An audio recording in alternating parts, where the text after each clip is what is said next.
Assalamualaikum warahmatullahi wabarakatuh. Perkenalkan, nama saya Faisal Fiustiadi. Yang kali ini akan mempresentasikan tentang penerapan metode backpropagation dalam jaringan saraf tiruan untuk meningkatkan prediksi produksi kentang di Sumatera. Ya, untuk kali ini kita bakal memakai file tentang ini, yaitu filenya ini, yaitu penerapan metode backpropagation dalam jaringan saraf tiruan untuk meningkatkan prediksi produksi kentang di Sumatera. Oke, kita langsung ke tabelnya ya. Sebentar. Nah, untuk tabelnya ini kita menggunakan tabel data training test. Dan untuk menulis tabelnya ini kita gunakan aplikasi Excel. Nah, ini kita sudah menyiapkan data aplikasi Excel-nya biar enak ya. Jadi ini kita split screen dulu. Nah, oke, kita split sudah. Jadi untuk tabel di atas ini yaitu bukan tabel tentang datanya, di mana kita menggunakan cuma 4 baris atau 4 data sampel, yaitu X1, X2, X3, X4, dengan nilai untuk 2019 yaitu 0,21294. Kita masukkan ke sini di X1, 2020 0,10415 ini, dan seterusnya ya sampai kita gunakan 4 sampel. Dan untuk outputnya yaitu Y, kita tulis Y di tabel Excel. Untuk outputnya ini. Nah, ini kita gunakan output ini ya, yaitu di mana X1 0,9335, terus untuk X2-nya yaitu 0,75390, dan seterusnya ya kita tulis. Dan untuk menggunakan metode CST, kita menggunakan MATLAB nantinya, yang di mana program MATLAB itu harus ditransformasikan untuk nilai tabelnya ini. Nah, untuk mengetahui nilai tabel ini, kita pakai rumus ini, kita cari. Di mana untuk tabel X1 sampai X4 ini, kita cari nilai minimalnya dulu dengan rumus ini ya. Min sama dengan min, terus C3 ini yaitu nilai X1-nya. Terus kita tarik ke X4 yaitu sampai kolom F6.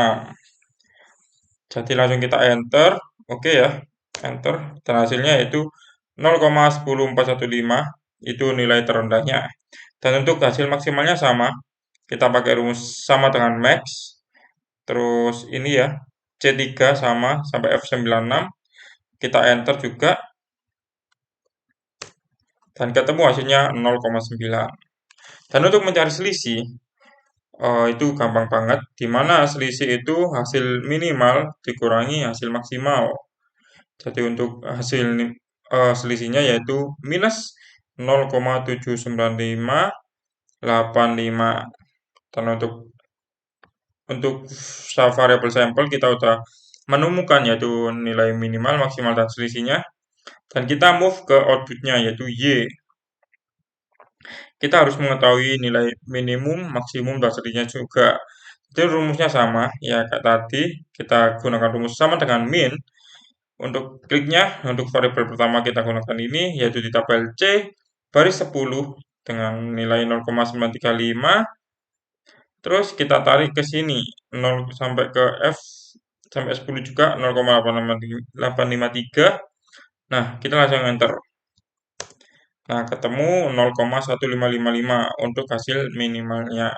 Sama untuk maksimal sama rumusnya kayak tadi dan ketemu hasil 0,853. Rumusnya sama untuk mencari selisih yaitu di mana sama dengan hasil minimal dikurangi hasil maksimal dan kita ketemu yaitu min 0,6975.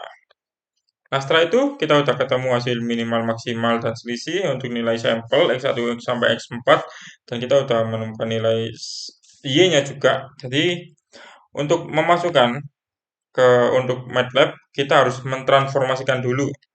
Di mana rumusnya gampang banget yaitu C3 sama kita tulis di sini ya. Yaitu sama dengan C3 dikurangin. Nah, dikurangin ini hasil minimalnya, terus buka kurung ini ya seperti ini, terus dibagi hasil selisih. Nah, gini, terus ketemu, nah hasilnya ini 0,1367. Terus setelah itu ketemu, kita tarik aja hasilnya. Nah, terus diblok. Nah, jadi otomatis nanti hasilnya langsung keluar semua seperti ini. Dengan menggunakan satu rumus, jadi kalian nggak perlu capek-capek juga. Nah, untuk nilai sampel transformasi kita udah ketemu. Next, kita lanjut ke nilai transformasi Y atau outputnya. Rumusnya sama seperti tadi, di mana kita menggunakan nilai minimum maksimal sama selisihnya untuk output juga, yaitu kita tulis sama dengan, terus kita klik untuk variabel pertamanya, terus dikurangi hasil minimal, yaitu 0,1555, terus dibagi hasil selisihnya, yaitu minus 0,6975. Langsung aja kita enter, dan yaps, hasilnya ketemu. Kita langsung blok aja.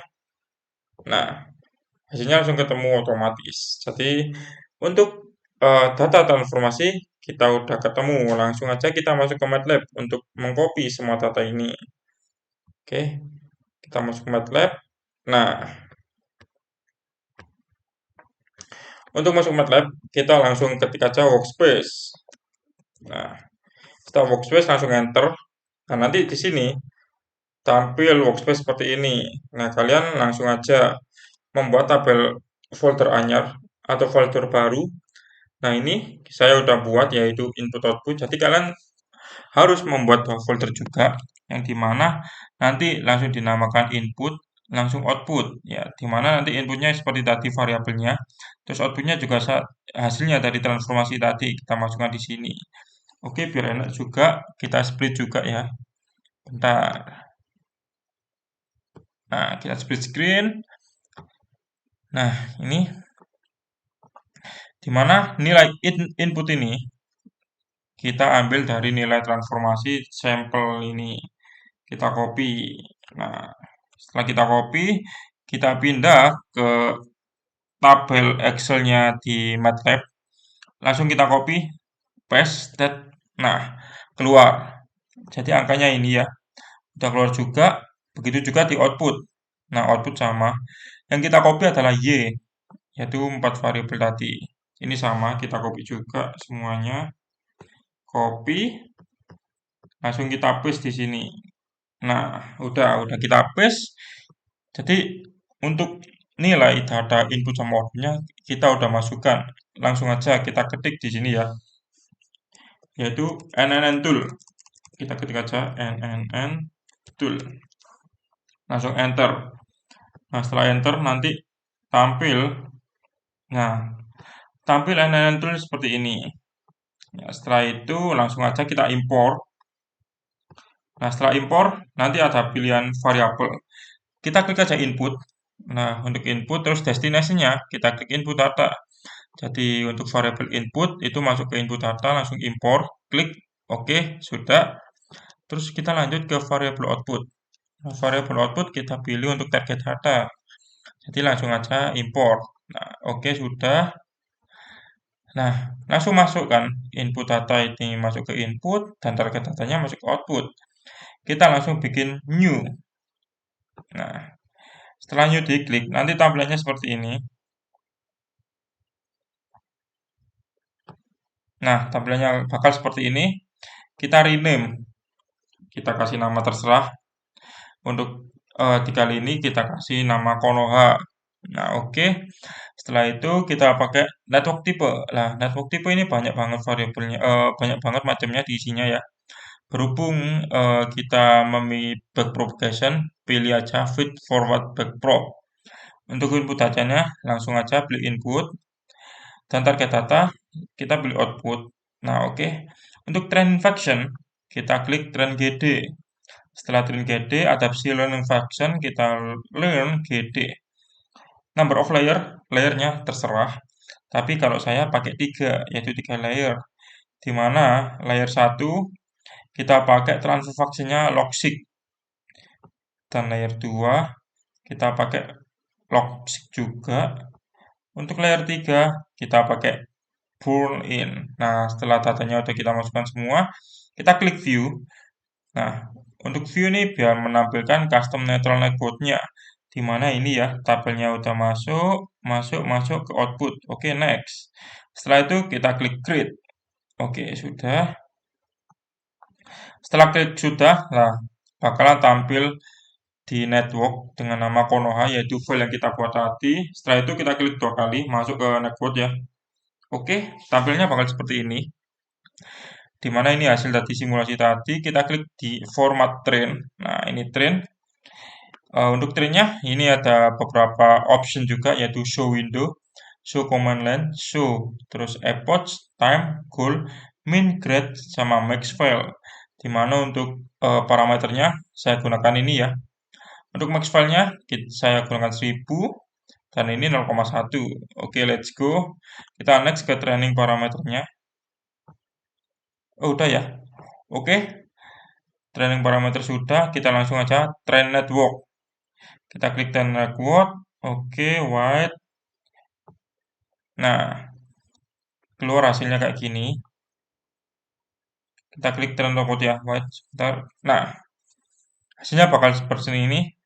Dimana epochnya udah ketemu 1000 iteration, perform seperti ini. Oke, kita klik aja di performan ya. Nah, performa ini menampilkan seperti ini, di mana base value performnya is 0,7 at epoch 0. Oke, ini udah, langsung klik aja ke regression. Nah, untuk regressionnya ini hasilnya ya. Hasilnya udah mendekati 1 untuk training R-nya. Dan untuk total all-nya semua, oke, ini udah ketemu. Nah, kita langsung ke NNL tool tadi. Setelah kita masuk, nah output datanya udah masuk, di mana Konoha output udah masuk, error data juga udah masuk. Kita klik aja error data.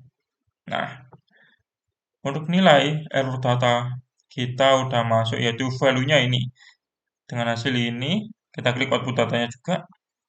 Nah, output data juga udah masuk dengan nilai value seperti ini. Nah, untuk menampilkan atau biar bisa mungkin biar jelas juga, kita samakan ke data Excel yang awal. Nah, ini ya. Nah, ini data output tadi, kita pakai ini ya. Di mana untuk variabel pertama outputnya yaitu minus 0,548, kita udah menggunakan hasil MATLAB, kita ketemu yaitu minus 0,4678. Ini hampir mendekati dengan hasil tabel yang awal. Terus ini juga untuk variabel yang kedua yaitu kita hasilnya dari MATLAB min 0,53882. Nah, hasilnya udah sangat mendekati juga. Untuk yang ketiga sama, yang dimana harusnya 0, ini min 0,51 sekian, dan ini min 1. Nah, jadi untuk tutor kali ini, untuk eh, presentasi kali ini, terima kasih. Saya Faisal Alfiusdadi mengucapkan terima kasih dan minta maaf kalau umpama ada yang salah. Dan wassalamualaikum warahmatullahi wabarakatuh.